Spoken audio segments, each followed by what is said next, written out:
Hi అండి. ఈరోజు బ్రేక్‌ఫాస్ట్‌కి బాయిల్డ్ ఎగ్స్, ఇడ్లీ, పల్లీ చట్నీ చేశాను. బాయిల్డ్ ఎగ్స్ ఏమో ఇంట్లో తినేసి వెళ్తారు. స్నాక్స్ టైమ్‌కి ఇడ్లీ పెట్టేస్తున్నాను. ఇడ్లీ అయితే చాలా సాఫ్ట్‌గా వచ్చినియి. నిన్న కొంచెం లేట్‌గా వేశాను ఇడ్లీ బ్యాటర్. పొంగుతుందో లేదో అనుకున్నాను. కానీ మంచిగా పొంగింది. ఒక చిన్న టిప్ అండి. ఇడ్లీ బ్యాటర్ వేసినప్పుడు వెదర్ చల్లగా ఉంది అనుకుంటే గనక జస్ట్ మిక్సీ వేసేటప్పుడు గానీ, గ్రైండర్ వేస్తే ఎలాగో పొంగుతుంది.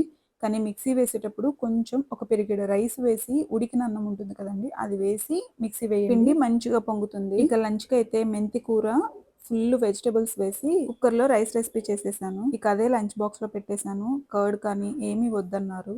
ఇడ్లీలోకి నంచుకోవడానికి పల్లీ చట్నీ కూడా పెట్టేసాను. ఇక ఈరోజైతే night chicken and idli batter ఉంది. ఇడ్లీ వేసేస్తాను. కొంచెం చపాతీలు చేస్తాను.